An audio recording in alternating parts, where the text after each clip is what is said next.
the next minute or so. So Hayley, thanks for recording. And I know Hayley's put her greeting in the chat, but as I'm leading the first part of the session, I'm going to say hello and welcome to you all from my point of view as well, and be working in tandem with Hayley today. I actually have another meeting at 3 o'clock.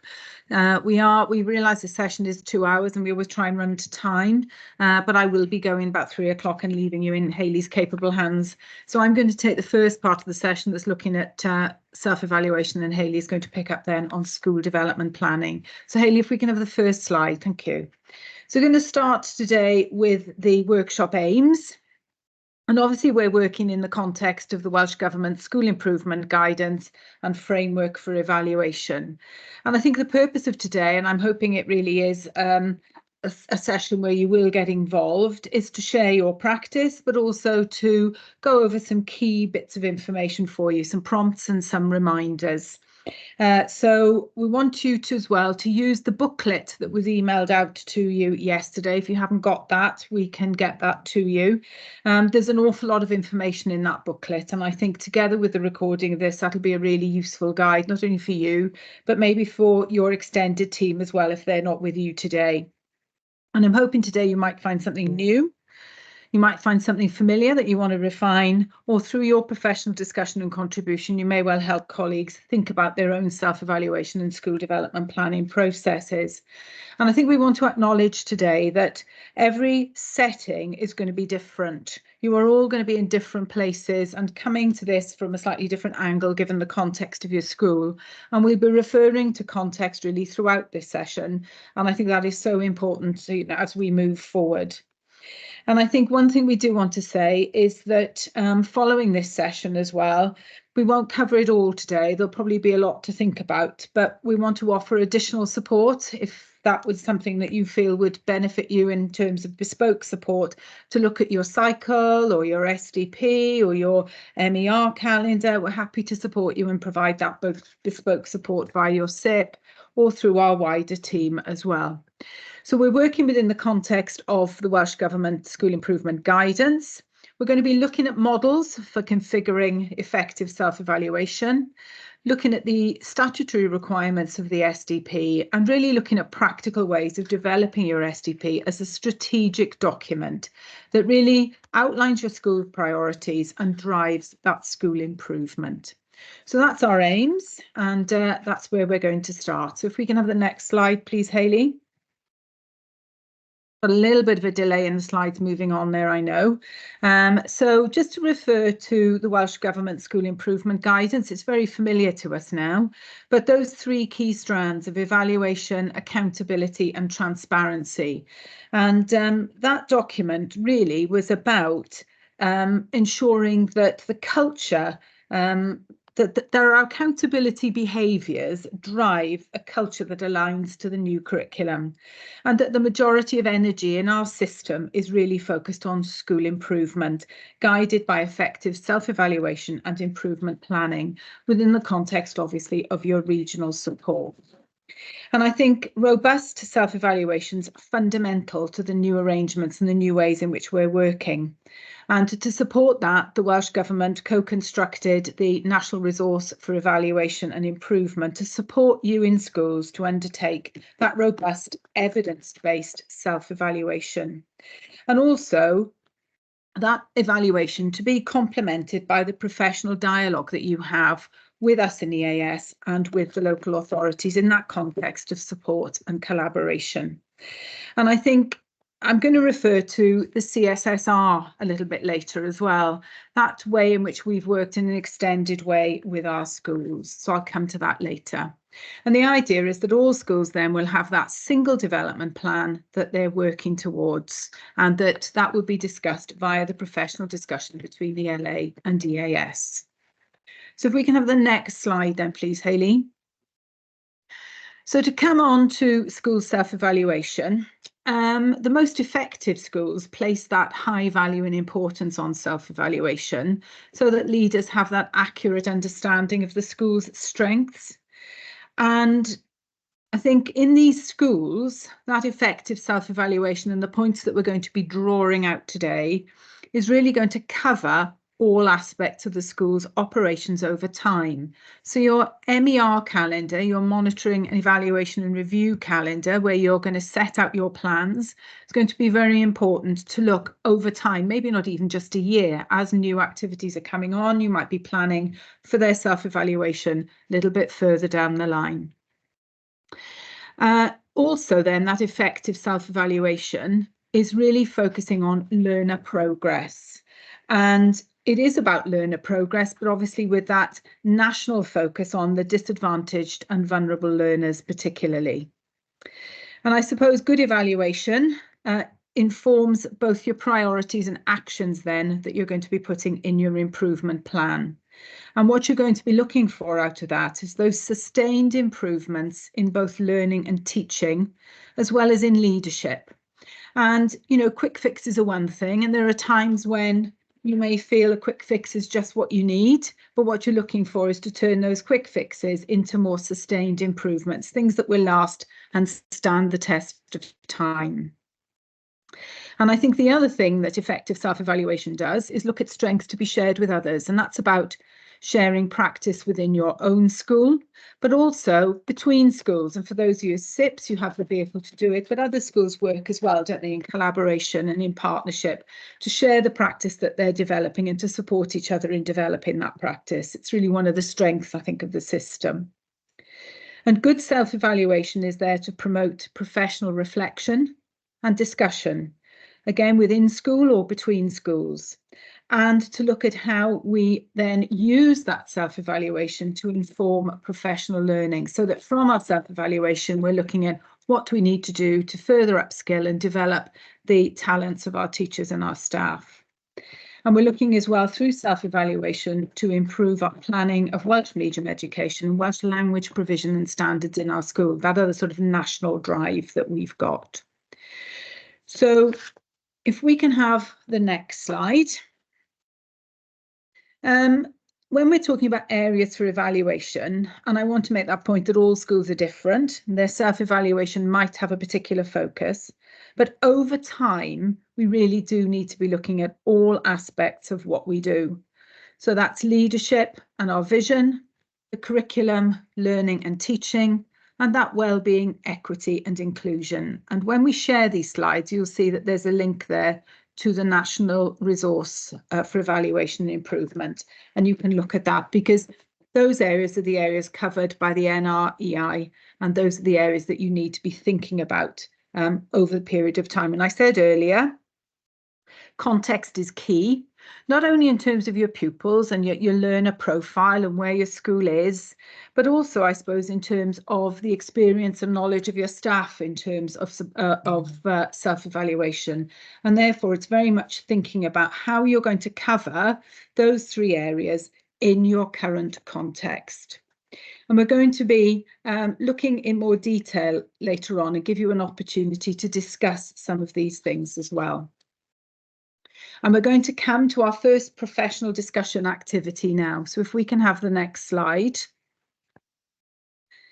What I want to do is we've talked broadly, so now I want to try and get into some detail. And I want us to consider what good self-evaluation looks like.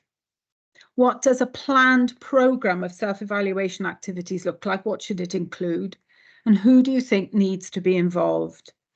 So there is a space in your booklet if you want to make any notes later for personal reflection, and you'll see throughout these slides a number of times where there's personal reflection time, and that's how once this session finishes you can reuse this PowerPoint and the booklet to further embed and develop the work that we've got. So we're not going to be spending time on personal reflection today. We're actually going to be spending it on discussion. But when you use these slides in conjunction with your booklet, you can then go back to that part of the booklet and take your reflections into the booklet at that point.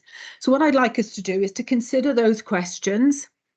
Let's just have a couple of minutes to jot some things into the chat. So what does good self-evaluation look like? What does a planned programme evaluation activities look like? What should it include? And who should be involved? So if we can just have 4 minutes to do that, and it'll take us to 1:45. Please pop your contributions in the chat.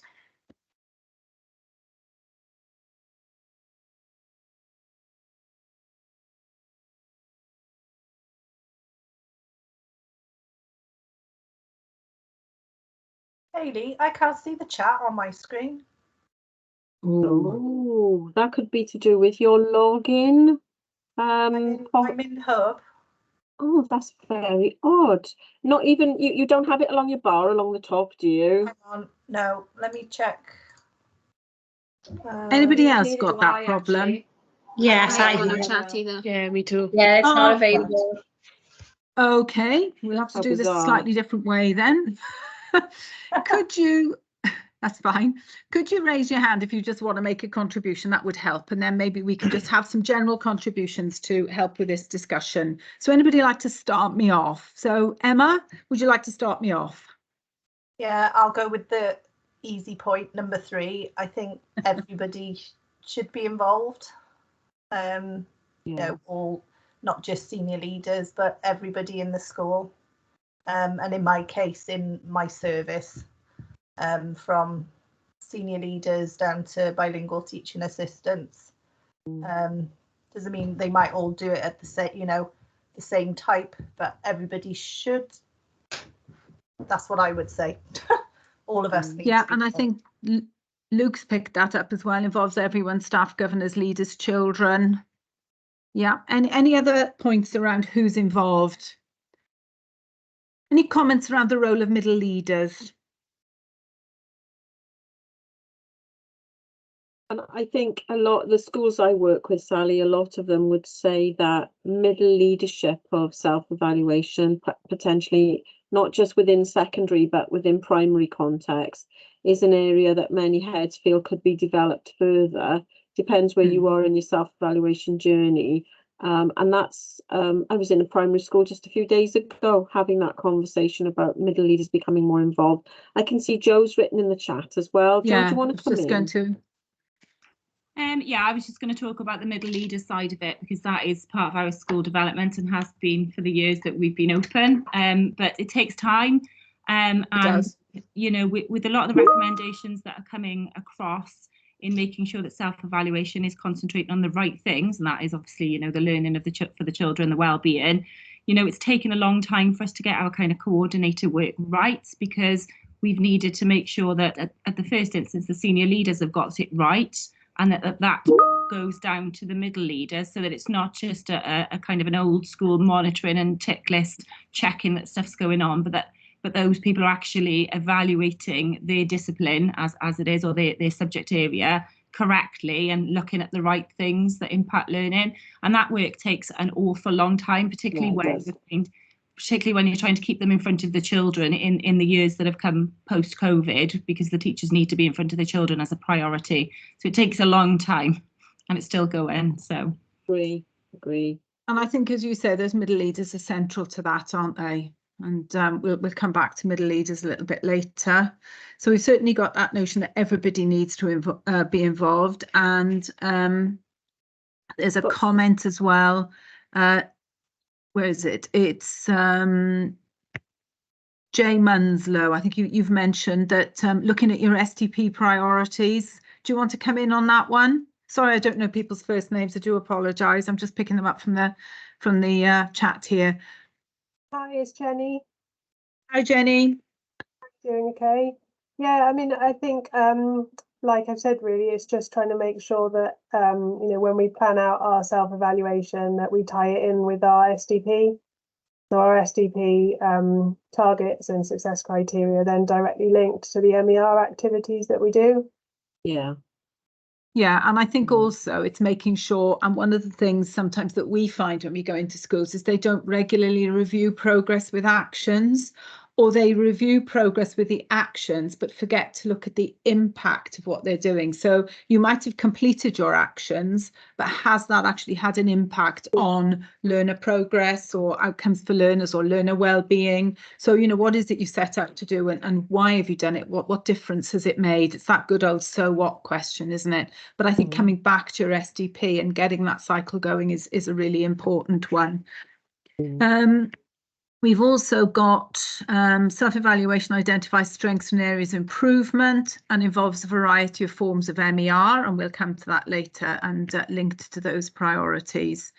And I think the other one that's in here as well And again, it's a range of activities that allow leaders to gain an accurate picture, and it's trying to, you know, work to ensure that your picture is accurate and that you can identify accurately and precisely what it is you need to do to further improve. Any other comments on that? Sally, Anybody got their hands up? I can see Sarah's written in the chat as well, and Luke had his hand up and then he put it back down. He might have felt that the point was made, but I don't know if Sarah or Luke want to come in as well. I've got it, yeah. Sarah? Yeah, I was just going to say that it's just ongoing, and it's a cyclical process. You know, your school development informs your self-evaluation. Everybody needs to be involved, including governors, staff at all different levels. And it's just a continuing process of development and improvement. Yeah, thank you, Sarah. Anything from Luke there? Joe said most of what I was thinking at the time. The point about involving middle leaders is an interesting one because I mean, some time ago when we really had a drive as a school to involve middle leaders more in self-evaluation, initially when middle leaders were doing it, they were very nice about everything that was going on and very complimentary about things, and it took some sort of coaching to work with them and everybody on the same page being, look, it's fine if things aren't okay. That's what self-evaluation is fine. It's not a case of just giving everybody a compliment to say everything's going really well. And I think that's what we noticed with middle leaders initially, is they want to be very positive about all the things, when sometimes I think self-evaluation's got to be real. If things aren't going well, firstly, as leaders, you need the guts and the courage to say, even mid-school development plan, hang on, this isn't going in the direction we thought it was, let's change direction. But also to get to the point where all staff, it's not personal, if something's not right from the actions and the monitoring that's going on, if something's not right, and then it's in everyone's interest to get it right. So that was a journey that we went on with our middle leaders, is to encourage them not to always feel that it had to be fine and peachy and positive. Yeah, and I would agree with you there. Hayley, did you want to come in? You might well pick up what I was going to say, but carry on. I was going to make a connection with the new guidance we have. You were going to do the same, were you, with the no, you carry on. All right. Well, I was in the head teacher briefing that Debbie Harteveld led today, and some of you might have been in the room. And I was just going to say that we're about to send you the presentation from that briefing, and there'll be a link to the new head guidance for Link Governor role, and obviously there's an obvious connection, isn't there, with what we're talking about. What do Link Governors do? What do they not do? What should the protocol be? How far should they be involved in self-evaluation? And what's that fine balance, you know, between making judgments, which they shouldn't be doing, and understanding the work of the school? And how can a Link Governor use the information they're gaining to help them keep the work of the school under review? So it just seemed an obvious connection, Sally, that only just fell into my inbox in my head right now. Thank you. Yeah, Joe's got a hand up. Yeah, Joe, go on. Yeah, I just want to build on from what Hayley said and what Luke said, is that in a primary school, we have to be careful as well about, you know, the role of middle leaders, because in primary school, they don't have any teaching and learning responsibility.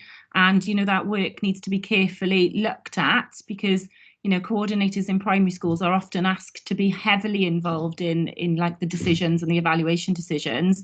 But, you know, are they sufficiently trained to do that? Is it within their remit to do it? We always say to ours, you know, you're not here to judge people. You're looking at a specific aspect of sort of progression in your area. But it's a very grey area. And I know that in secondary schools often, where I've got friends who work in secondary schools, you know, if they're involved in that sort of work, they've got some form of responsibility attached to their role to enable them to do that. But in primary schools, it's not the case, so we have to really reshape what their remit is, and have somebody overarching to oversee the decisions that they're making, which is, you know, the direction we've had to go in. Yeah, and it's about growing your staff as well, because a lot of them will want that experience, but it's actually managing that in the time that you've got as well, and the time they've got available to them. But I think, you know, Luke, you made some interesting points there about your middle leaders, and if they are going to be involved in any evaluation activities, potentially around the training and support they'd need to develop those skills, and also that sort of culture where you're not judging, as you said, you're a person, it's actually looking at learner progress, the experiences that they get and how we can improve that. And I think, you know, that's all about the context of your school, isn't it? You know, how proficient are your middle leaders at evaluating? And that's one of the things that would inform your context and how you go about the self-evaluation.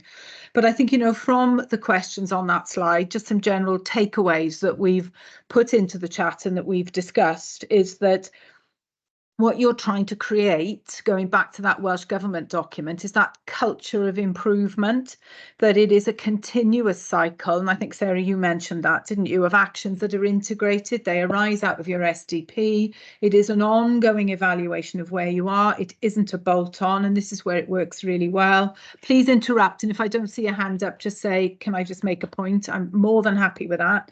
And I think the main thing is going back to what, you know, you said, Luke, it's reflective, it's honest, but it's inclusive of everybody as well, and that it's evidence-based, because it takes it away then, I suppose, from people and personalities, and it's evidence-based. We're looking at what we find and what we see in books and classrooms, and takes into account that wide range of views, and that wider community and peers.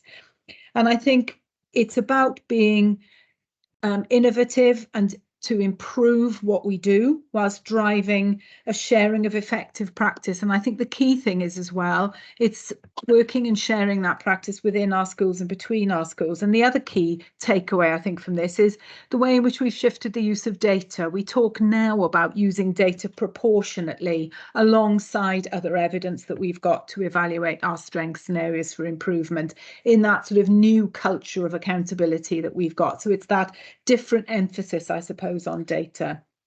And what we're doing is keeping progress against improvement priorities continually reviewed.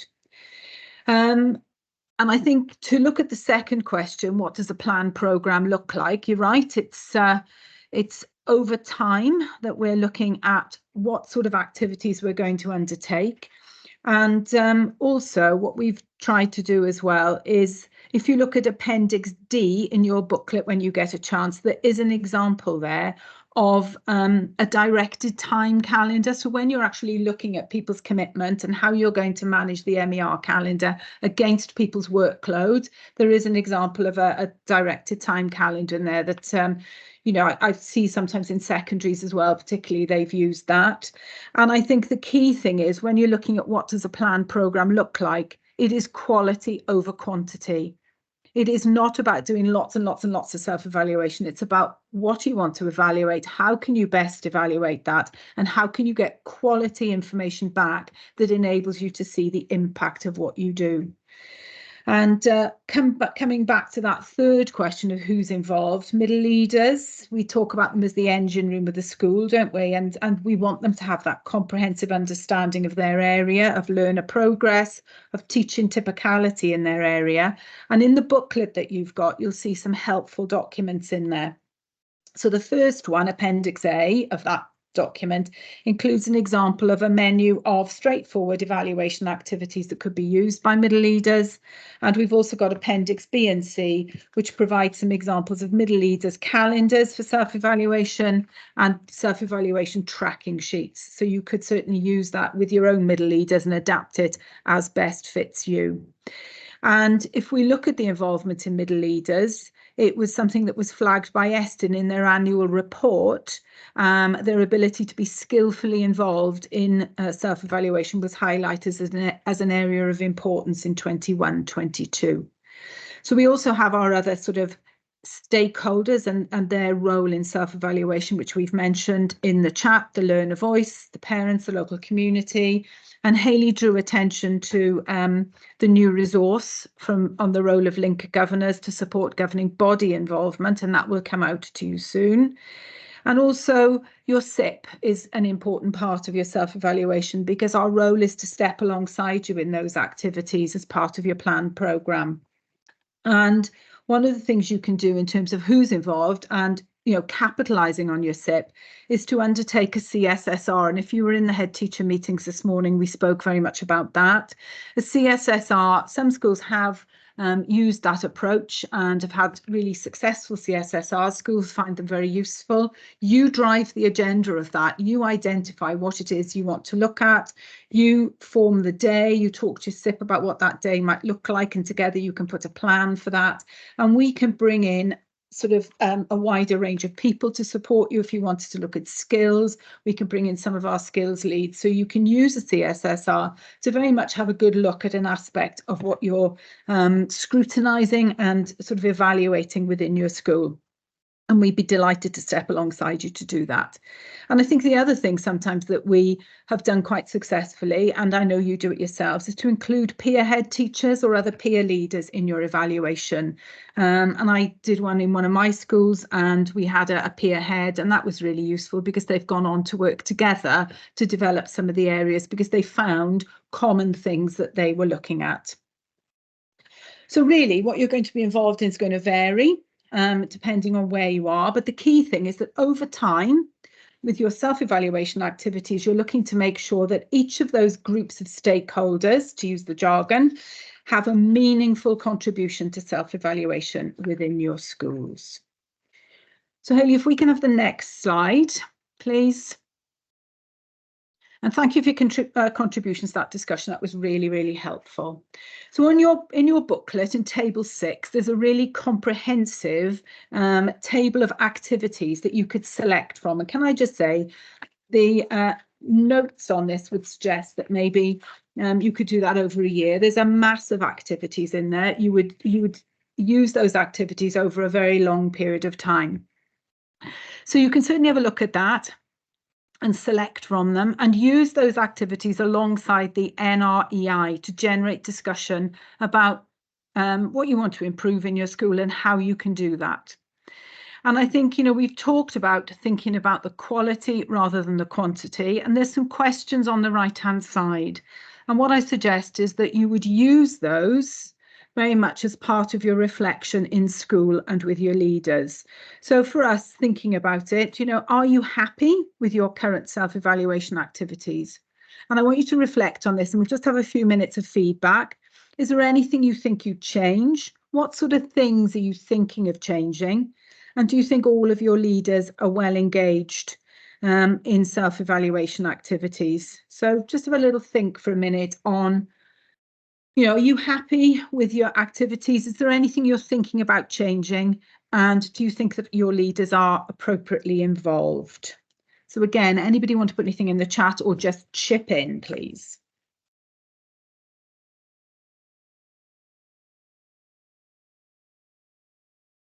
Is anybody thinking of changing anything in their self-evaluation?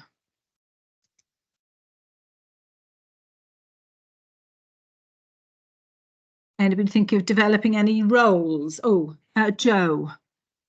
Sorry, I seem to be the only person putting my hand up. No, sorry. You carry on. Well, obviously, we're in our 5th year of operation now, and obviously we opened just before COVID. And we started off with a kind of MER, like old school MER, I would suggest. And we've come about on the back of FAID reports and multiple FAID reports, and a lot of my leaders have come from schools where their files full of FAID reports, and over time, and we started a little bit like that, but over time we realised that you can have FAID reports coming out of your ears, but ultimately what's the overarching evaluation that you come into. So over time we've tried to kind of scale back on that, and I do worry that someone's going to come and visit me in a minute and tell me I haven't got enough paperwork. But Estin's framework does say it's not about the kind of quality of your paperwork, it's not about the quantity, like you said, it's whether or not the activities and the processes lead to an accurate evaluation of where you are. So ours is constantly evolving and is still not a finished kind of package yet, because there are often emerging needs that come out, and we found the best way to evaluate here is a lot of immersive evaluation, a bit like you'd have formative assessment coming out in the classroom rather than summative assessment. It's the same for evaluation, a lot more formative evaluation rather than those kind of one-off kind of events that are in your calendar that you've got to follow. So ours is constantly evolving until we get to the point where we're really happy with where it's at. And it's interesting you say there about the use of the NREI to generate discussion, because, you know, when I've looked at that document, yes, it's got some lovely pointers, but, you know, I was worried that people were going to be expected to create a calendar around each point on that lovely spider diagram. But it shouldn't be, because that would just increase the stuff that you do, but doesn't necessarily focus you. So it is a lot about professional dialogue and immersing yourself in the work of the school. And that's the way we're going. It hasn't been validated yet. So I'm obviously, this is why I've kind of come today to kind of, you know, rethink and to listen to other people, to just see whether or not that's going to be acceptable, should we say. But I'll let you know once Esther. Sarah, I'm going to bring you in a minute, but I think, Joe, you've made a really valid point there. And I think to call it formative evaluation, not summative, is really powerful. I think that's a really good way of thinking about it, because I think really it should just be part of what you do every day, that you want all of your teachers thinking, is this the best way I could have delivered this today? Could I have tweaked it to make it different? How am I going to do that in the future? What have my children actually learnt today? You know, what else do I need them to do? How do I, and you want that culture, don't you? And I think that notion of formative self-evaluation is really important, and that MER calendar that gives you that cycle of forming your opinion and your view about the school and what needs to be strengthened. And self-evaluation has changed, isn't it? I think COVID has brought about some of those changes as well, because of the way that we work with staff differently in COVID. But I think that's a really good way of thinking about it. And to come back to what you were saying about Estin, and I was going to refer to this later, you know, the days when we had to write our self-evaluation and Estin would look at it have gone. But what they haven't said is, it's not that you don't need a self-evaluation, it's just that they're not going to ask for it. But somehow through all of that, you've got to get your golden threads, haven't you, that then feed into your SDP. And we'll be talking about that a little bit more later. But, you know, I think that ongoing cycle that you refer to is where self-evaluation should be. Sarah, did you want to come in? Because I think you mentioned agile leadership. Yeah, it was just that, you know, being on the Breakspear training is just using that more effectively. And as Joe said, it is, you know, for instance, we've had AOLE trolls this half term, and we've had listening to learners, booklets, etc.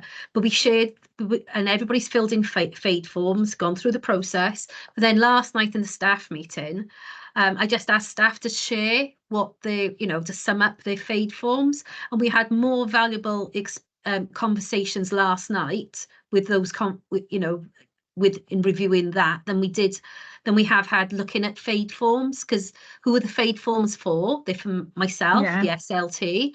So we know where people are at, we know where everything it has, but sharing it as a whole staff and people knowing exactly where we are, where we need to go and what do we need to do next, that was far more value than, you know, people filling in fade forms for the purpose of. And I know people, you're tracking it, but it's just being more mindful about, and this, I was thinking about this last night after the staff meeting, is about people being more mindful and having those conversations where, you know, who's accountable, what we're going to do about it, where we're going to go, we're going to have it in 4 weeks, right, we'll review this, we'll talk about this in 4 weeks. And it's just going back to, you know, the things that stand out from Breakspear training more than anything.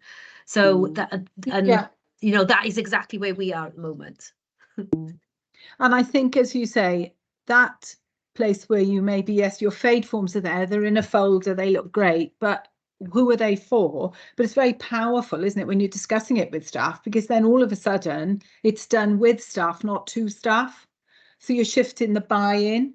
And I think that's quite important as well, is if when you're developing that culture, how are you going to develop your staff so that they all feel they're part of this self-evaluation, and that there's a sort of, as a professional, that entitlement for me to develop my practice, and also that responsibility for me to develop the school's practice, isn't it, as well? So, you know, I think that's a useful approach.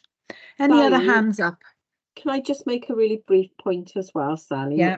And I know we may have a couple of colleagues in the virtual room, who are here because they are thinking about inspection potentially in the coming few terms. Yes. And that, you know, that's fine. That's all part of preparing. But our recent experience of Estyn around self-evaluation has been really interesting. It's that conversation with the head teacher on day one, you know, really early on. And when the head teacher is really emphatic and says, you're going to see this, I don't like this, but I like this bit. I don't think you're going to like that, but we're working on it. I like that. It's very, very simple. I'm not happy with this, but that's moving forward. We've come from here. This is what you're going to see. This is what I think. And there's that really frank dialogue, you know, using very simple, informal language on that first morning to say, this is my school. Here are our areas for development, which gives inspectors that sense of confidence in a leader's capacity to drive improvement. And, you know, the number of feedback sessions I've sat in over the years where inspectors talk in the very simplest terms about leaders know their school well, and as a result, they identify the right areas for improvement as they plan moving forward. You know, these are such simplistic things to say, aren't they? But, you know, let's not worry about SIRS and big documents. Let's just be concerned about, have you got that accurate and rounded picture of your school? And honestly, so much of that, talking to you, Jo, and also Sarah, so much of that is verbal, isn't it? You know, it's your interaction with the head teacher. Sorry, Sally, just wanted to come in on that. Thank you. No, and I think you picked up the point that Jo made about accurate, and I think that's the key thing. Estyn, more interested in whether you know your school well and whether you are sort of honest, open, you know where you're going and you know what you're going to do about it. And, you know, Jo, you've put there about honesty and authenticity, and I think those are really good words to describe it. So to finish off with this slide, the table on page 6, it's there, lots and lots of ideas. It's not a finite menu.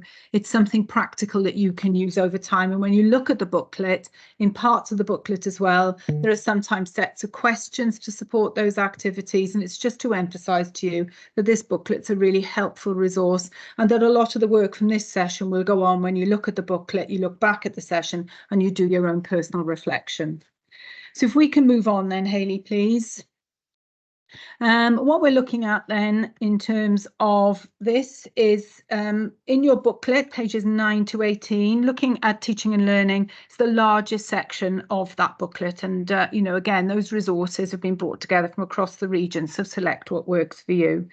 And for us as schools, our core purpose is teaching and learning, and making sure that the teaching and learning is right is going to underpin our realisation of Curriculum for Wales. And I think that, you know, that therefore has to be at the heart of our evaluation. And I think to start that, we need, and to support that, we need to be clear about what our teaching and learning strategy is. Because if we're going to evaluate teaching and learning, teachers, the staff in your school are going to need to know what's expected of them. You know, whether you're using Dr. Ice or your school pillars or your non-negotiables, it's that clarity around your approach to teaching and learning in the school. And I think, you know, again, if that's something that you want to develop or something you want to think about or review, we are more than happy to step alongside you to look at that and how you can further develop your teaching and learning strategy. And Hayley talked about the booklet for governors today, but some of you would be very familiar with the ETLF. And we are actually now moving on to a new sort of iteration of that, our teaching and learning document, which has been completely revised. And that will be launched fairly soon. It's currently being launched via a pilot, but it will be a document that you can use to start to evaluate and to continue to evaluate teaching and learning in your school within the context now of Curriculum for Wales. So some of you may have already seen it. If not, you will be becoming familiar with that over the coming months. And I think in terms of looking at evaluation of teaching and learning, what we're looking at here is that a broad range of evidence is going to give you the best picture, and gone are the days when we evaluated teaching and learning just from lesson observations. It's a wider range of evidence than that. And what we're looking for as heads and as leaders is to understand what our teaching typicality is, for want of a better word. What does it look like across the school? Where are our strengths? Where are our areas for development? And also, what do we need to tweak to bring about further improvement and to further improve the progress of our learners? And as we realise Curriculum for Wales, it's important, I think, that our ongoing planned programme evaluation of curriculum, learning and teaching answers 2 questions. And that is to answer whether our learners are progressing in the ways described in the principles of progression. Are we supporting them towards the 4 purposes? And also, is the pace of learners' progress in line with what we'd expect of in line with inspections of, sorry, I've just got something ringing here. Is the pace of our learners' progress in line with the expectations of teachers and the curriculum? So that's really what we're trying to answer. And I think when we're looking at the progress of our learners, obviously we're going to be looking at our specific groups, the boys, the girls, the ALM, the MAT, the FSM, non-FSM, but also having that strong focus on reducing the impact of poverty and, you know, looking at those disadvantaged and vulnerable learners. And again, you know, national resource is important here to look at learners' well-being. So those 2 questions we've posed there as point 3. I'm going to move on, because when we're talking about Curriculum for Wales on the next slide, because this is going to bring us to our next discussion and start to draw to a conclusion over the next sort of 10 minutes or so, this section. But when we're looking at Curriculum for Wales, the Welsh Government, again, have highlighted 8 contributory factors for successful curriculum realisation, and I've popped them in there. They are actually in your booklet as well as Appendix J, and just a useful discussion point for you and for staff, and probably a useful discussion as well around whether these are the things that you're evaluating. Where are you with these 8 drivers? Because what the Welsh Government have said is they've described these as the factors that are an important reference for schools when evaluating their own curriculum realisation and deciding where they are and how they need to further improve. So again, it's picking up what we talked about in the previous slide, enabling all learners to progress. That idea of, you know, is our curriculum co-constructed? Does it promote a broad range of knowledge, skills and experience? Is that something that we feel we might want to come back and look at? And it's very interesting how many of the schools that we're working in, you know, the curriculum's under constant review.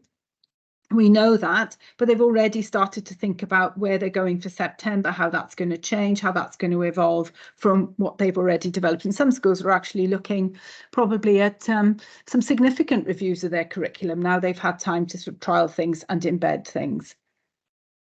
It's looking at the learning environment and how that supports learners and practitioners' well-being.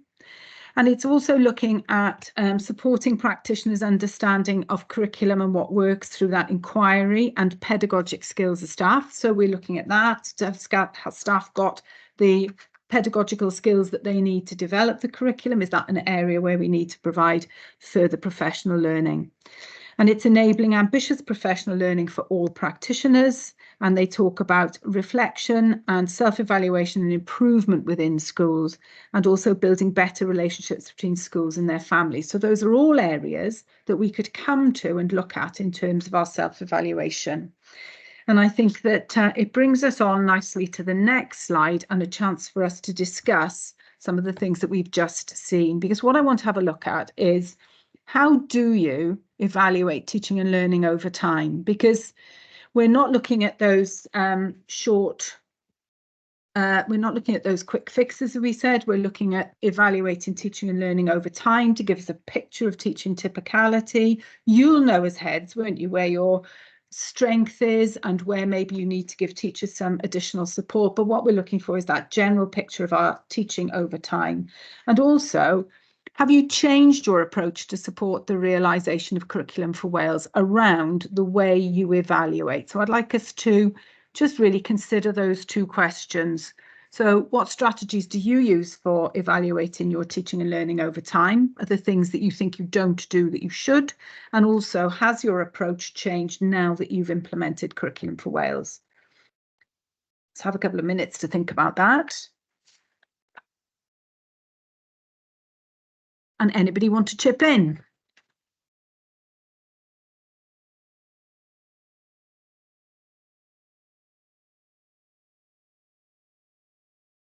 No, there's a little break. I've just apologised for teaching and leaning on the slide. not teaching and learning. It's the previous slide, Sally. Oh, right. Let me have a look at that.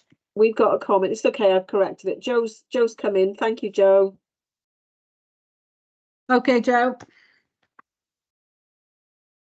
I just put it in the chat so you didn't have to hear my voice again. Well spotted. Just saying, putting progress at the heart of any evaluation of teaching and learning. You know, obviously we've gone through the years of the grading and the, you know, making sure you're counting the number of hands up and all that sort of thing. And it's not like that, is it? It's a lot more. It's a lot more complex than that. And I think moving away from using those sorts of things of grading is the way forward. And, you know, if I think about my kind of profile of teachers, you know, they've all got different strengths and areas, different areas to develop. I wouldn't like to rank them. I wouldn't like to say this one's an excellent teacher, this one's a inadequate. You just don't do that. And but at the same time, you know, coming through as a deputy during that era, it's helped you to understand, you know, the standards that you're looking for. But ultimately, progress is at the heart of it, and you know, different elements, whether it be the planning, the actual delivering, the assessing, and the moving forward and the questioning. You know, that's helped us to really pinpoint the areas for bespoke improvement, as well as obviously collective improvement as well. Thank you for that. I think, you know, you're right, and there is that shift, isn't there? And in some ways, it's that new culture of accountability that we've got, and rightly so, that we're valuing people and looking at how they develop, and we're not using those gradings as well. Jenny, do you want to come in there? We've moved towards evaluating using the principles of progression. Be interested in that. Yeah, I mean, I think we've moved towards trying to use the Welsh Government prompts. And, you know, I'd be lying if I said it was, you know, completely straightforward, because it's quite complex, isn't it? To sort of shift that focus to looking at, you know, things like making connections and transferring learning, or learner effectiveness. So we've moved towards having sort of MER sessions, listening to learners, or looking at books, or whole staff book looks, those sorts of things, with that sort of focus, rather than perhaps explicitly looking at writing or reading or maths. Although we're doing those things as well, we have shifted as well towards trying to use that Welsh Government prompt and unpicking and formulating questions using those prompts around, are learners becoming more effective, or are they able to have a deepening knowledge and understanding? So yeah, we've sort of shifted to perhaps a slightly different focus. Yeah, and I think it's those layers of evaluation, isn't it? Because you're saying that you're looking at the progression, but you're still looking at reading, you're looking at those sort of more holistic things, and you're looking at those principles as well. And I think it's the layers of it and how those work together is something that, you know, as leaders, you need to be thinking about in terms of your MER calendar. And, you know, when you're looking at some of the guidance around middle leaders and their involvement, how does that fit with maybe what you need to do as leaders as well? And how's all that going to fit together into that MER calendar and that whole cycle and program and the layers of evaluation? No, it's all aligned to the MER calendar. It's just slightly different focus to perhaps we've had sort of pre-curriculum for Wales. And sometimes I think as well, it's about brave decisions, isn't it? And I was sort of talking to a head and has got sort of oracy, reading and writing in the SDP as a literacy skills, and sometimes think, well, which is important, you know? And we were just picking up which one do you think is most important, which needs to come first, and it's just looking at those layers and how you prioritize those things. Any other comments? I just want to come in as well to share an experience I had last week, where talking about Curriculum for Wales and how it's influencing teaching approaches and planning, and more to do with enabling children to make connections between different parts of their learning so that it feels cohesive and there's a learning journey for the child. And we were interviewing children in a primary school last week, and it was clear that areas of their literacy, they were making very obvious connections between that skill area and their sort of topic work, in inverted commas, which they call by another name now. and actually other areas of skills which were less well developed in the curriculum for that school.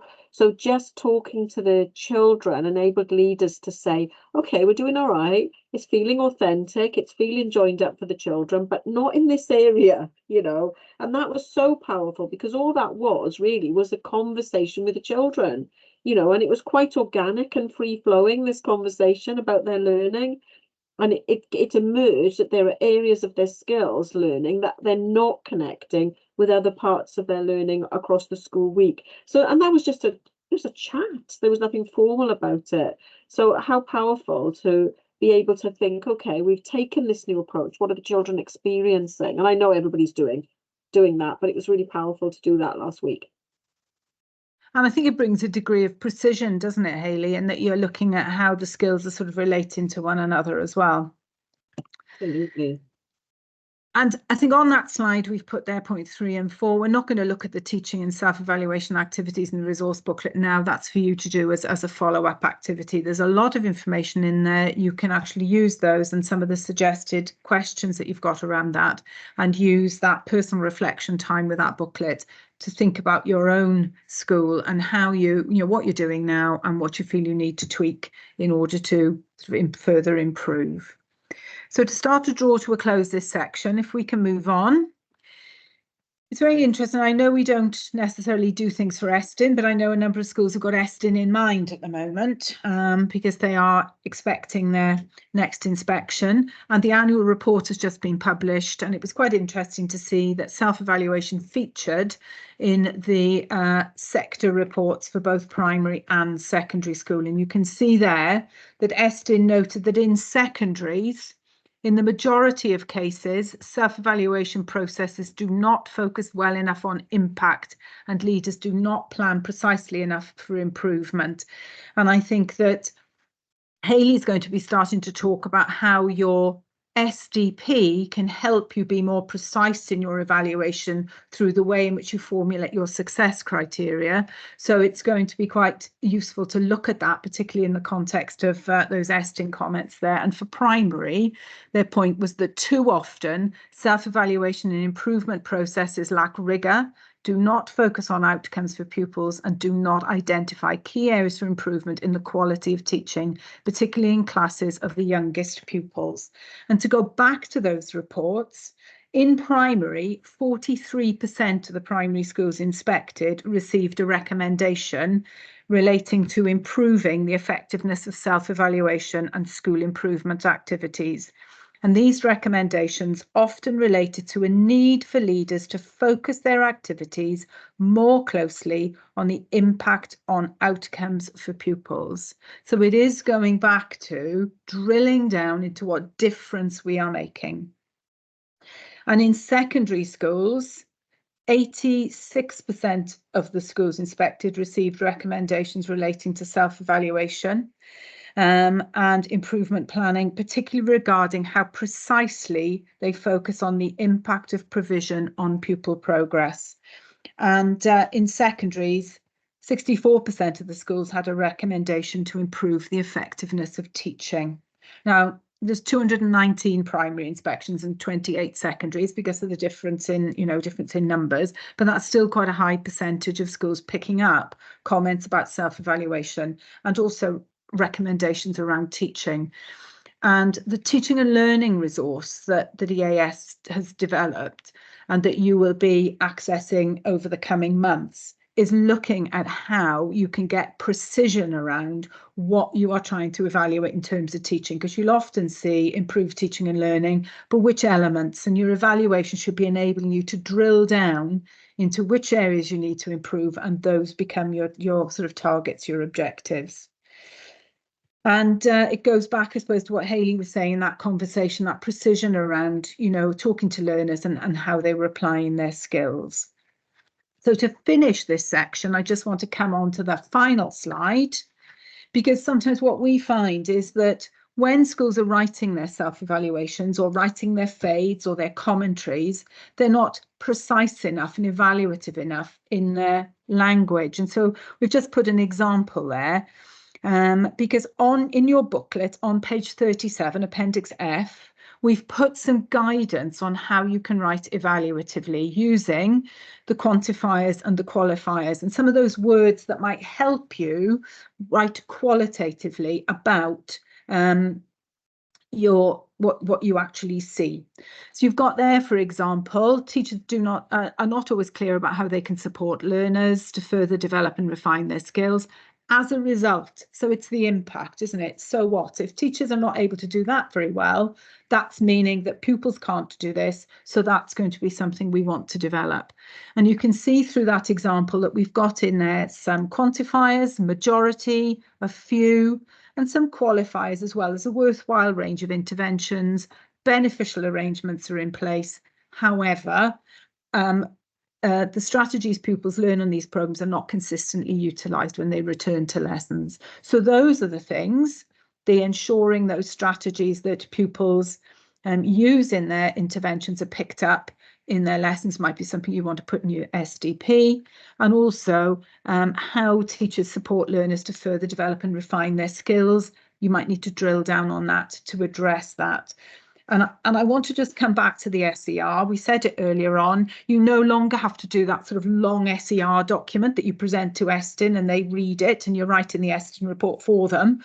It is about being accurate in your self-evaluation, but also somewhere you do need to think about bringing your findings together so that you can identify the golden threads that run into your SDP, or from the evaluation of your SDP, provide next year's areas of focus. Those golden threads running through are really important, and Hayley will be picking up on that in the next section. So I'm going to stop there. That's my bit done. But are there any questions or any points before we take a break?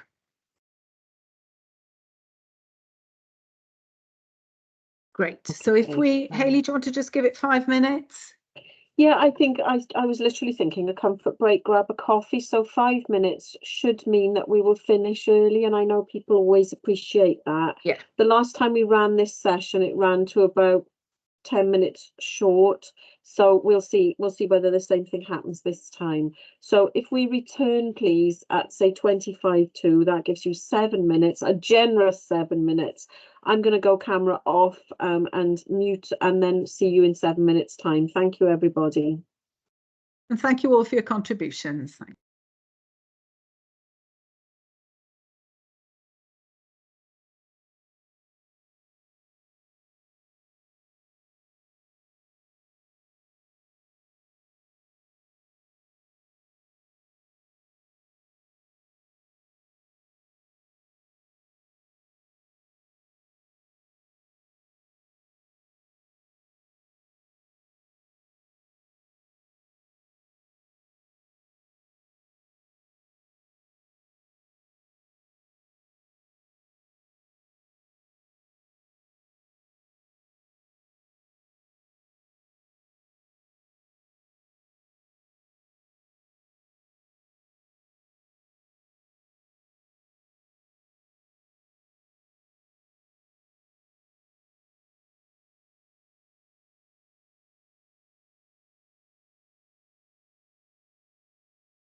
Okay, welcome back, everybody. Hope you managed to have a quick comfort break, maybe even a cup of coffee. I did order one, but it hasn't arrived. So we'll get on with the session now. This second part should flow quite naturally and organically, hopefully, from the first part of the session, because after all good school development plans are based on robust self-evaluation. So what we're going to do is just try and pick the bones out of this, you know, at a really high level, to start off with, top level principles. We're going to explore what the musts are in terms of statutory requirements, and then just what guidance says around should, and perhaps things you might consider as best practice. Sally and I were talking about this earlier when we were preparing, and whilst there is a document that talks about what needs to be in terms of statutory in the plan, actually the further forward we go and the more time that's gone by, it was 2014, other things have overlaid themselves on top of this guidance, and I'm going to try and pick those up too. Not least, you know, the national mission is later than the guidance, the statute, if you like, and some of the work we've done in recent years around the curriculum and curriculum change. So we're going to try and pick all of that for you and make it manageable, hopefully. So we're going to have a little look at identifying priorities, what kind of action should we take in order to achieve those priorities, how will we evaluate that, which we've really kind of been chewing away at for the last hour, and then thinking about impact. So this is very organically linked. We popped that quote on there because every school development plan I've ever seen that works really well is a working document and is very much under construction. And love it when heads contact me and say, actually, Hayley, I've had to go back to my governors and tell them that priority 2's got to change because we did self-evaluation and this happened, and then we're changing priority 2. Happy days, you've got a working plan, and that is the way that it should be if it's going to be meaningful to you. So just as a kind of a pit stop at this point, really, effective schools use robust self-eval in order to establish priorities. We've been saying that, and that's an ongoing regular cycle, that it should be planned. In the best cases, it's planned in a way that fits with the cycle that the school has in terms of, you know, when they're reporting to governors, when there's reporting around children's, you know, reporting to parents, for example, so that your whole calendar and your whole cycle sits straight in its chair and makes sense when you look at it strategically as a whole. It's important to remember that you can't cover everything and you can't improve everything. And what I often say to new head teachers is, your school development plan is not the day job. Your school development plan isn't everything you ever do every week to run the school. It is your key priorities that you've identified for improvement. I'll be referring to the booklet in the way that Sally did. There is a checklist on Appendix G, and it's actually page 38, which enables you to see really what those statutory elements are within the school development plan. It should, if you go to page 20 to 22, there's some useful information in there. There's a almost kind of what should definitely be there, I suppose. What would you be looking for if you did a self-analysis? And then in Appendix G, page 38. So plenty of stuff there and some bits and bobs that you can probably use with your leadership team as well. So let's dig a little bit deeper into what that is. And before we go into the stuff around communicating the plan and self-evaluating the plan, I just want to give you an opportunity to cast your eye over that booklet. Let me just go back so I don't want to confuse matters. Just to give you a chance to have a good look at what those statutory elements are, those musts that I've just referred to. Everybody was sent the booklet prior. If you haven't got it, I'm sure we can get it to you right now, very easily within a few seconds. But if you turn to either page 20 to 22, which I've got here, I printed it out earlier. And then also Appendix G is really useful as well. There's so much there. Let me give you a bit of time to have a look and then ask you, does anything in there completely spook you? You're thinking, oh my word, that's not in my plan. If you look at the first part of that, it says summary of statutory guidance on contents of school development plans. Governing bodies must. Let's have a look at the must there. I'll give you a moment to reflect on it and then invite any comments as needed. Hayley, can you link them in the chat, please? I wasn't sent the booklets. Okay, what I'm going to do, I'm going to have to send it to you because I'm not convinced my link is going to work. Is that Joe talking? Yeah, sorry. No, it's no problem, Joe. I can send you an email in 2 seconds flat, can't I? And then it's I might not be the only one either. Someone's liked my comment. Yeah, I don't have it here, Lorraine Llewellyn at Bryn. Okay, Lorraine, I will get that to you too. Thank you.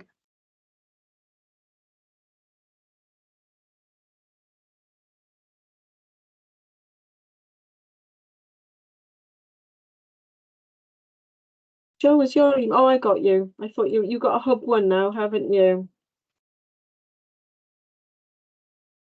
There we are. I'm not sending you both a message. I'm giving you a little smiley face, okay?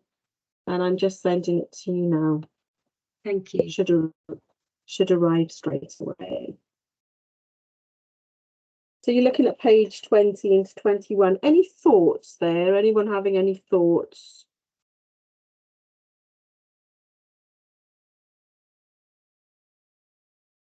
What about that one there? It always makes me pause. Details of the governing body's strategy to address the professional learning needs of all staff, including TAs and staff temporarily placed at the school, including leadership development in relation to achieving the current school improvement priorities. And it talks about your strategy to do that. Any thoughts around that?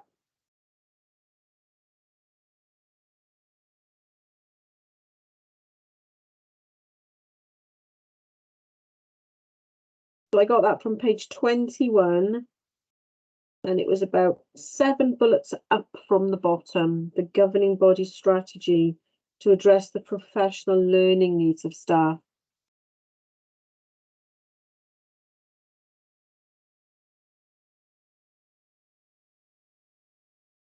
Do they mean in relation to everyone having access to training? I would say so, Joe, and I think that usually heads manage that within the context at the front of the plan. And I'm going to talk about that in a little while, about how to set the plan out and what needs to be as a header and a lead in to the plan, so that the plan doesn't just start as a template straight away, but actually there's some context to our school. And then often, you know, you've got that element in there where you're reporting on progress against the previous years, because that's needed. You may have a bit around our community, our free school meals, a little bit about our SNRB resource base. You might have something in there that gives us specific and idiosyncratic context, like we're having a new building, or there's something is being built, or there's development work. And then heads often will say something like, our approach to monitoring the plan will be, this is how we approach PL and the relationship with performance management. So many good plans I've seen, that's all set up there, if you like, at the beginning of the plan, just a little mini paragraph in each area saying how each of those things is managed, and then the template kicks in and you can see how the actions are laid out. So I wanted to just explore that with you, really. Does anyone do anything like that at the front end of their plan, or is it just that you embed your PL in the plan and here it is, it's in the plan? You know, any comments around that?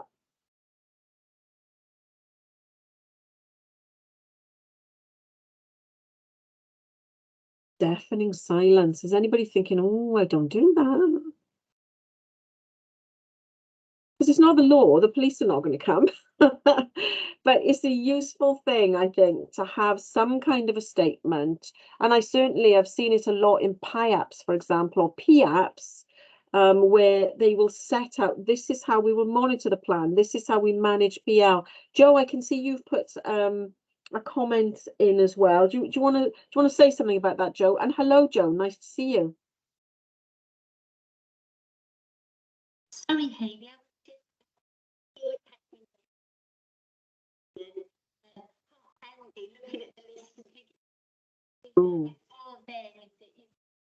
Joe, we can't Joe. actually hear you, Joe.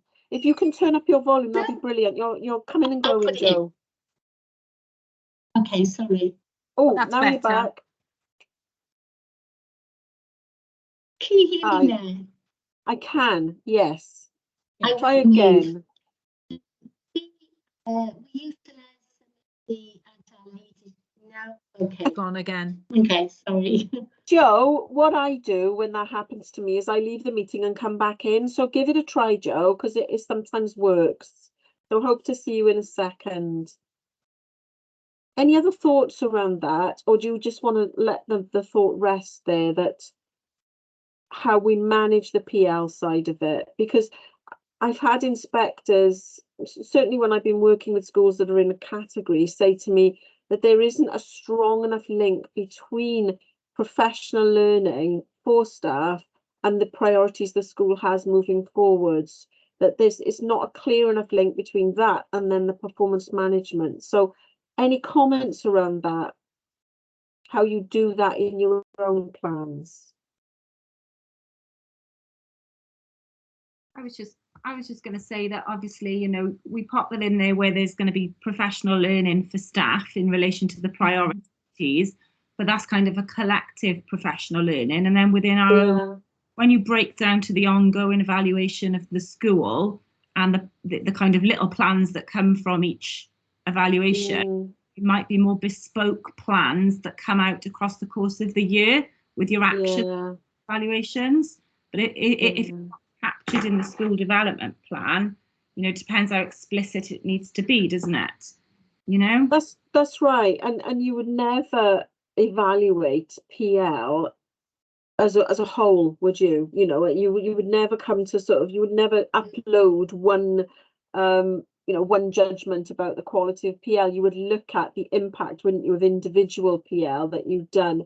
I mean, I think to serve that requirement, I think a statement at the front of the plan within the context section saying that we approach PL in relation to each individual priority and what we need to provide staff to enable those actions to be successful. And you will notice that we have noted the PL, the duration, the date, and the follow-up in each case where that action requires a PL to be successful. I think that cracks it. You know, I think that does enough and says enough, and it meets that requirement there around the governing body. Because remember, the school development plan belongs to the governing body.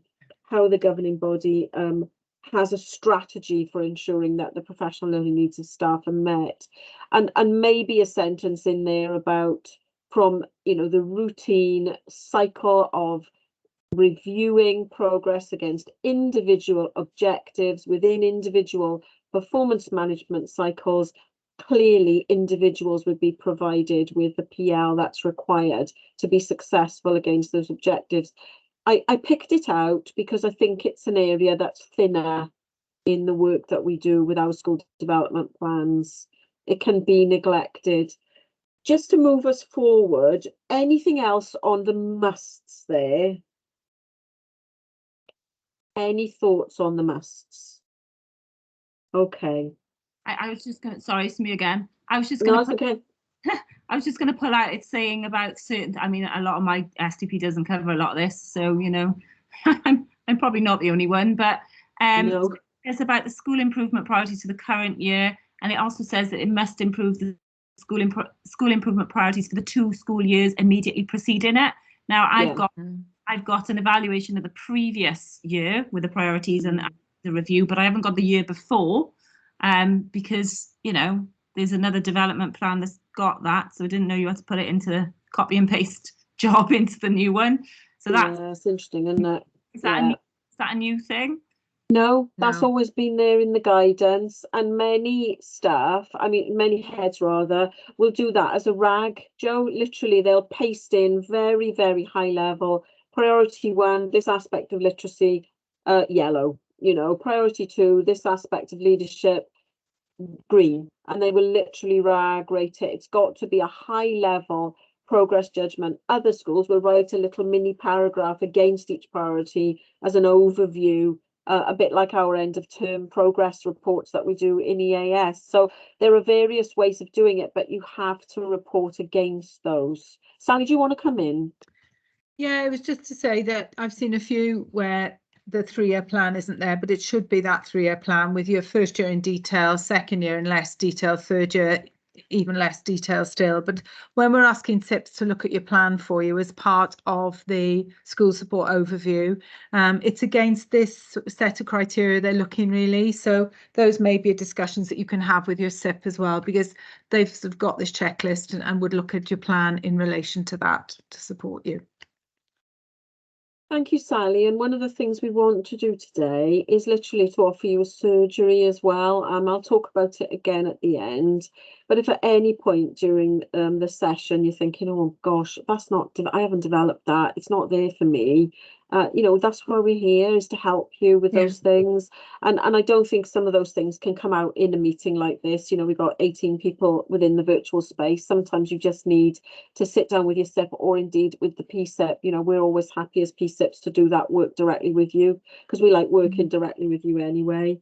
So if you want that, you know, you just need to make contact with us and we'll be there and we'll help you with it.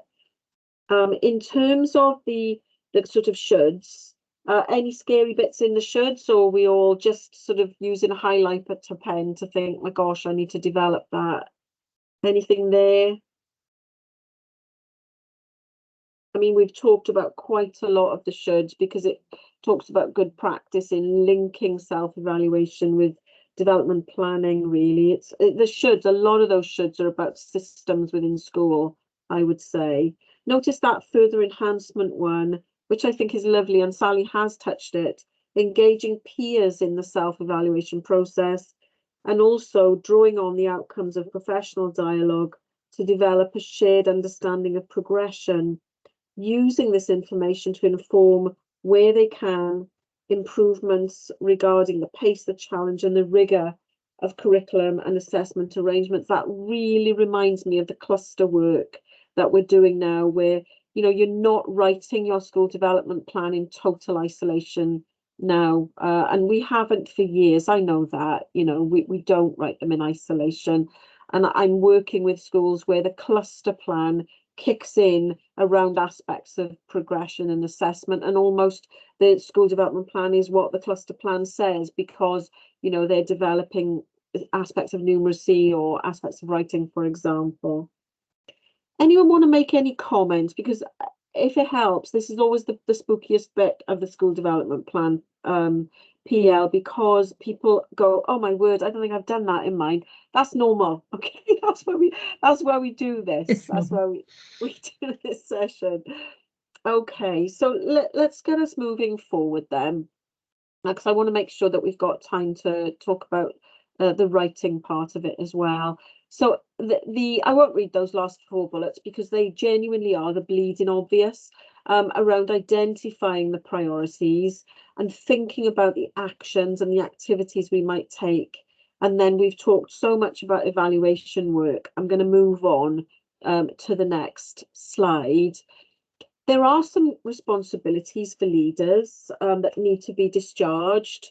You have to, I know you know this bit very well, you have to discharge certain things, such as communicating the plan, providing a summary of the plan for your wider school community. Many schools just pop a summary of it in reception or on their website, but that has to be provided to their wider school community. Also, the reporting on progress to the governing body on a termly basis. That doesn't have to be a head teacher report to the governors every term. You don't have to do a written report every term. That's annual. Most heads do a termly report because they find it easier to get that information over to their governors and keep them informed, so that the governors can keep the work of the school under review. And the governor has a responsibility in statute to set the strategic improvement direction of the school based on self-evaluation information. So if you're not giving them what they need, then they're going to struggle with that. So sharing that self-evaluation information with governors regularly, including via the link of the use rather of the link governor, is an obvious win, really. I won't say any more about regular self-evaluation because, you know, we talked about that deeply, but I think that last bullet around new emerging priorities and remaining responsive and treating the plan like a working document that can be changed, absolutely fine. I'm a SIP for a primary school in Blaenau Gwent. We did a self-eval activity last week, and I'm going to go in and see the head after half term, and we're going to put a couple of extra actions into the school development plan to address the new bits that emerged in our termly supported self-eval. Routine, normal, and as far as I'm concerned, really good practice to do it that way.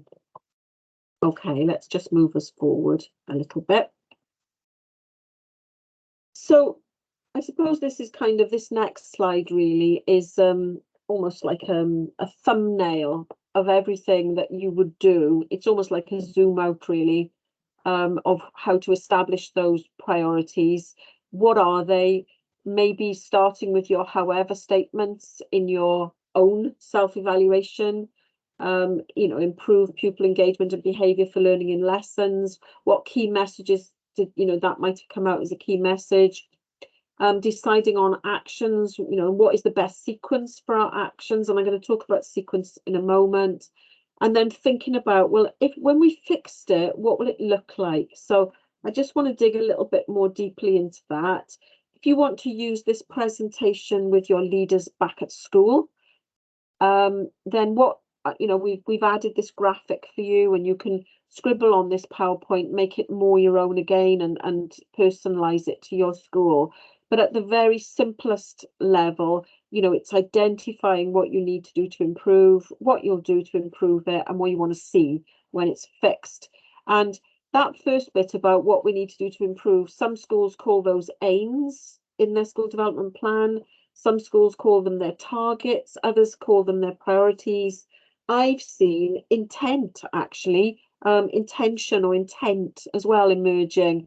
Fine, it's whatever language works for you.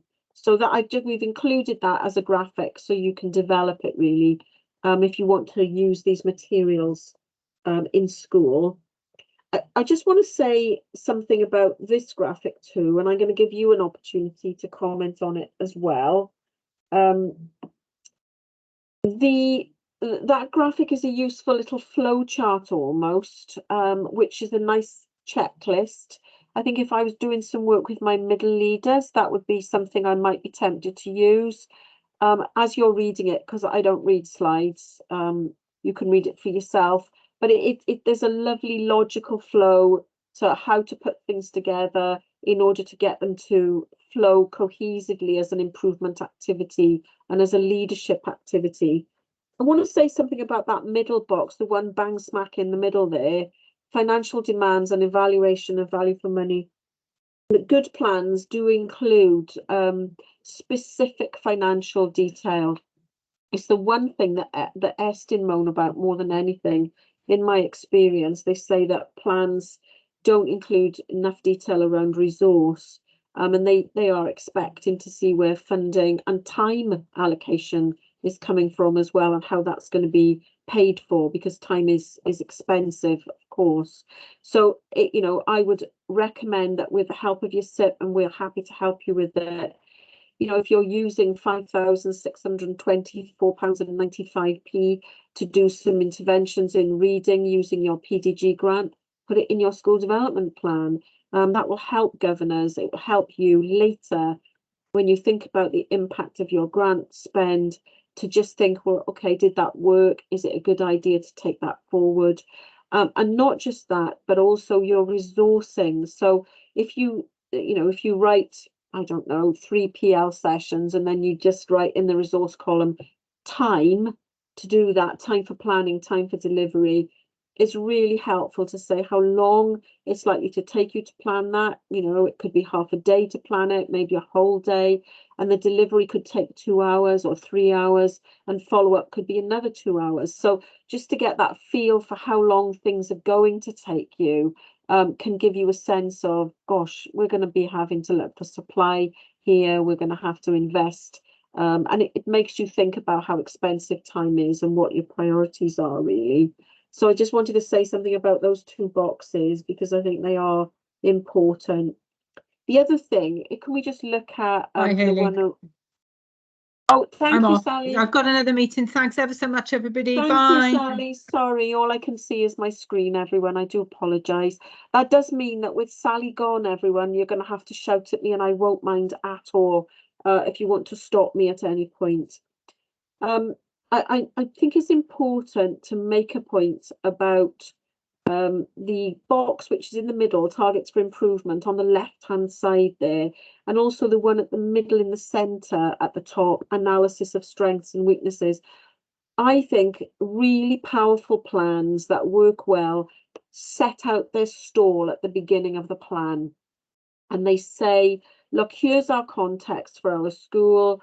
Here's the performance of our children. Here's some of our reading data. This is what our maths data is telling us.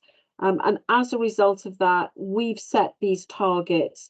It's just really laying it out really simply. And then when the actions within the plan themselves, when those actions join nicely then to, well, we showed you in the context that we've got this issue around reading, and here are our reading aspects. We've included in those actions, and it's not just reading generally, it's information retrieval, or it's reading between the lines, or it's this aspect of writer's intention, or whatever it is, making it up as I go along. But that's setting out the story at the beginning of the plan, saying what the data says, and then the nice join up within the plan to see actions that address that. I think that's a really good example of a plan that flows and is cohesive.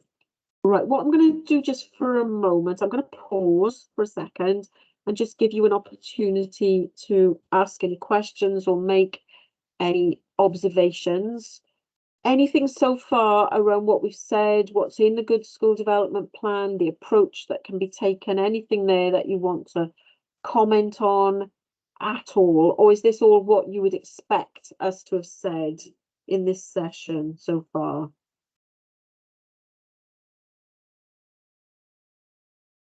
Okay, we're all right so far then. So what I'll do, I'll push on because we're going to have a look at some template ideas and what elements could be involved in the school development plan. In the EAS, we don't promote one template. So this is just an example of a template, but we don't say, and we're not saying today, that if your template doesn't look like this, then it's not right. That wouldn't be it at all. And as I talk for the next few minutes, you'll be able to see why I mean that. So identifying what the priority is in that first section there, and I've seen it expressed as an objective or an aim or even an intention. That is normally a really sort of overarching aim.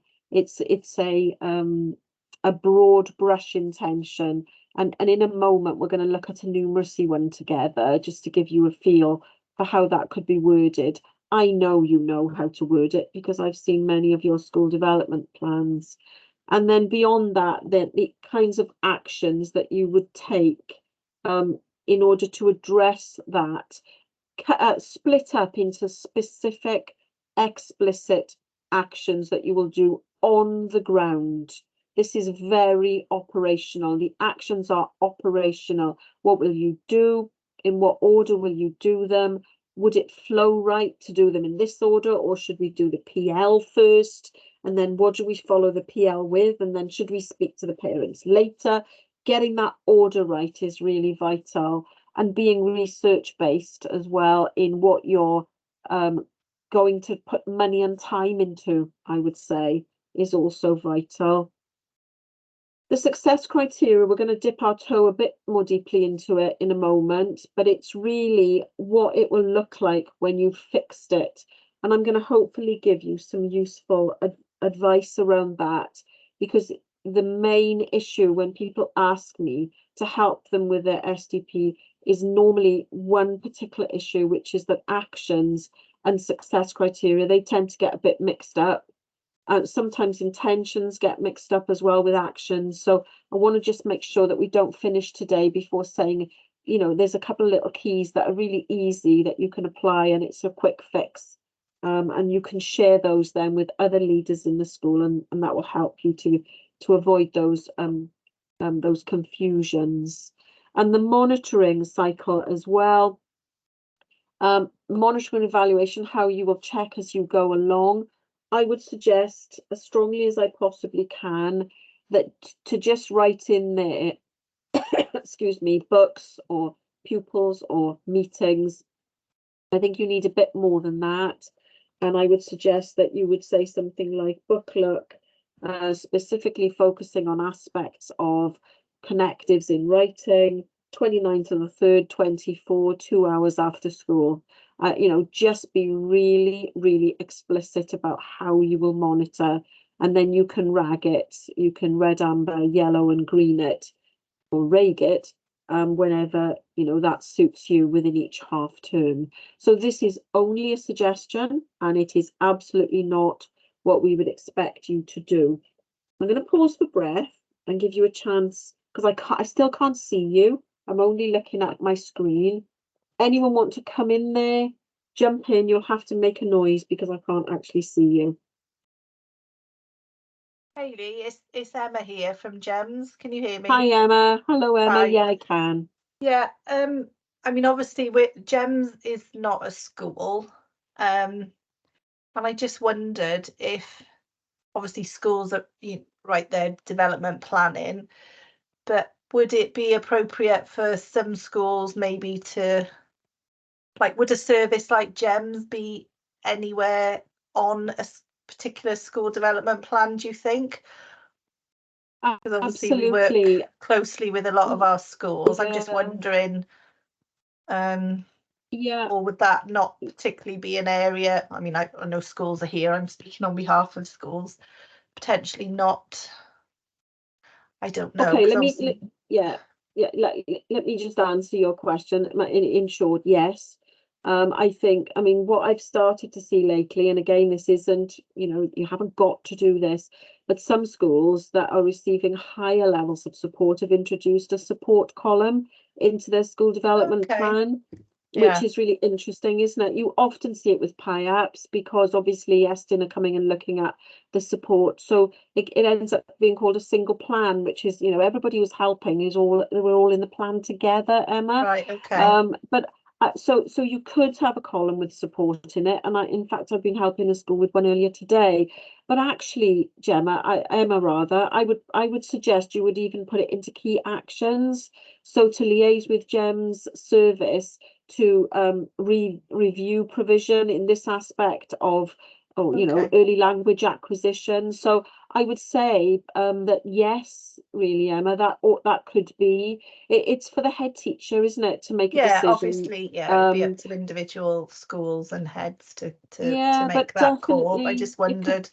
Yeah, I would say yes, Emma, to that. Okay, thank you. But thank you for that. Anybody else want to comment before we have a look at some of the pitfalls, really? Any other comments or thoughts? Success criteria up against individual actions. I used to do that, and then I found it really, you know, you kind of this all got the same success criteria a lot of the time. I mean, what do you say on depends how you break actions. So I'd moved away from that, and I've just got success criteria up against the general priority, and then they're listed alongside the monitoring, and then, like, you know, highlighted off as they go. So I found the it's almost like you were writing multiple, whereas actually there's an overall success criteria for that priority. Does that make sense? Absolutely, it does. It totally makes sense, Joe. And Joe, I didn't even look. I can just recognise your voice. But that was from before, Joe, when I was your SIP years ago. Genuinely, this is one for you to decide as head teacher. I know heads who really like that granular, you know, I want to be able to check against every single one, and there's nuances between different actions. But Joe, you're not the only one. People are starting to load their success criteria at the top of the template. So if I go back, can you see along the top there, see where it says success criteria, and then underneath recommendation raised standards, many schools are putting another row in there, Joe, and then they're listing their success criteria there and moving their success criteria from the column so that it's all headed at the top, which sounds to me like the same thing as you're doing, Joe. Does that help? Yeah, I just want to double check that I wasn't doing anything wrong there. No, no, absolutely not. It's your template, you know, it's your boat, isn't it? And it's what works for you. If you feel that the success criteria you're working with are sufficiently granular and they are helpful, I promise you, no one is going to agonize about that. It's your plan. No one's going to say, oh, your template's not right. And in fact, I'm thinking about a school I was working with some years ago, and the school was in special measures. And the lead inspector said, maybe you're just finding all this success criteria too much to grapple with. Maybe you should just put it all at the top. So, you know, that was the lead inspector. And that, you know, the school tried it and it worked. So I think it's what works for you is the message. And I wouldn't say there's any one way of doing that. You've probably been reading those as I've been talking, but these are some common pitfalls, if you like. I didn't want to put pitfalls into the presentation, but really that's what they are. And we'll talk in a moment about actions that are in fact success criteria. And sometimes just things being too narrative and just descriptive as opposed to being precise about what things need to improve, and just to make them measurable. And also, I think it's possible to sometimes lose sight when you're very actions driven, that everything must be about teaching and children's learning experiences and how those are impacting on the progress and standards for the learners. So I won't read them all to you because you can see them for yourself. And there's that one around professional learning again there with its solitary full stop. You know, that link to that join up really in your systems between PL, actions, and then the performance management process itself, and how those things should be organic and flowing from each other. That's there again. And remember, that's one of our musts. Okay, I'm aware of time now. I'm getting that sinking feeling, so I'm gonna try and speed up a little bit. We've had great chat and that, but I will not go over. I do not go over. So we're going to have a little go at this numeracy objective in red there. So in this particular one, it's an intention, an objective, an aim, a priority to improve pupils' numeracy skills, particularly their ability to collect, organise and analyse data and evaluate the data to make informed decisions. So what we did in the face-to-face workshop is we would have a go at this, and I think it's probably a good idea for you to do that. If you use these materials in school, you could do this as a senior leadership team, or you could do it with middle leaders very readily. What I've done is I've come up with the answer for you since we're in the online forum. So these are all aspects that would meet the requirement to meet that numeracy target, if you like, or aim. And you'll notice that these actions have all got something in common. And those of you that have a literacy background like me, you'll know that everyone starts with an imperative verb. And I'm sorry if this isn't a new message for you, but really using an imperative verb at the start of an action really obliges you to write it as an action. It really does. As soon as you put an imperative in there, it just turns the rest of the sentence into an action. So it's difficult to pin down sometimes things that aren't actions when you're reading a school development plan. So sometimes people are a little vague in their actions. So they might write something like improve the PL offer to staff on teaching writing. Actually, that isn't an action, is it? To improve the PL offer to staff in relation to teaching writing, that isn't an action, that is an intention or an aim. So it's always ask yourself the question, how will we improve the PL offer to staff? What will we actually do? And then when you start your action with an imperative like that, embed this, review this, provide that, monitor that, that then automatically turns into an action. What action will you take? Is it 2 twilights? Is it 2 hours? What is the date, etc.? So if you think about your own school development plan now, just give you an opportunity to think about it. You might have it with you, you might have it on another screen, or you could revisit it later. When I go through PIAPs before they go to ESTIN, honestly, I'm not kidding you, it's so formulaic. I'm looking for an imperative verb all the way down the line. Every single action that the school is going to take is a verb that says we will do this. And that forces you to be very explicit about what you'll do. I'm going to pause for breath and just check if anyone wants to say anything or come up with any observations around that. Is that the approach you take?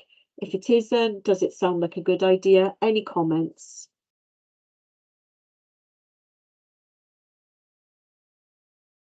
Okay, I'm going to assume everybody's already doing that then. It's not a new one at all. But it's the old ones are the best sometimes. In terms of success criteria, and we really are getting there. There are like 2 slides left, so everybody can clap, or 3 slides maybe. But in terms of your success criteria, and I know this is not new territory for you. I know everybody's good now at their quantifiers and their qualifiers, but they do remain useful and important. They help us later to measure, did it work? You know, that first one, nearly all lessons observed show a consistent approach to planning and pedagogy, etc. You know, it's just helpful then when you can say, well, it isn't nearly all, actually at the moment, it's probably more like most.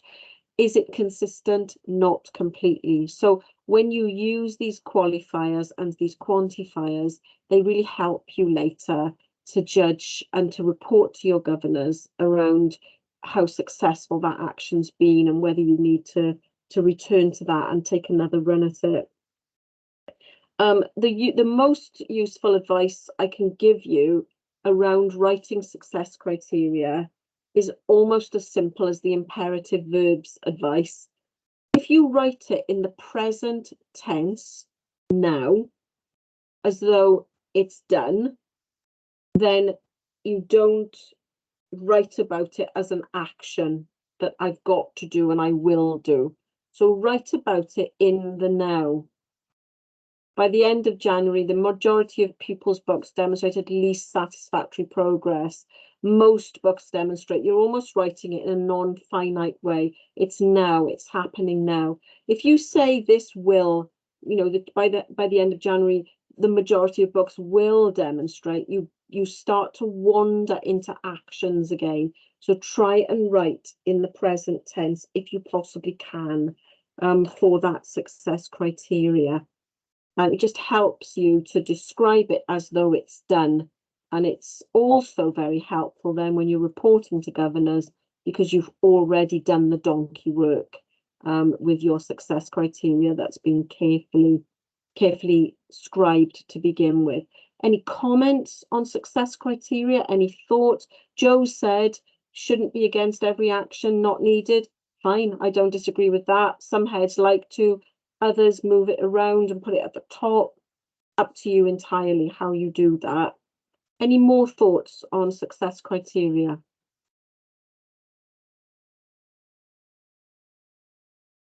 Okay. I just want to say a couple of things about this last bit here, and then I want to offer you some help and also remind you of where things are really that can help you. the resource booklet is a really rich booklet that has been developed by schools and us together. We've got secondary heads have contributed to it, primary heads. We've all dipped our toes into it. We've, got stuff in there from the Curriculum for Wales and the NREI. It's a real compendium, and it isn't a book to be read. It's more of a reference booklet. So I do commend it to you, and get some chocolate or some crisps or some fruit and read it in your quiet time, just to think about what you could use with your leaders. The appendices are of varying usefulness depending on where you are as a school, really. And if there are any questions that have come out of this session, and this is the point at which I'm going to just put the last slide on for you. If there's anything that's come out of the session that you want us to help you with, we will just do that. If you think, well, actually, what would be useful is we could do with some surgeries, we could do with the drop-in.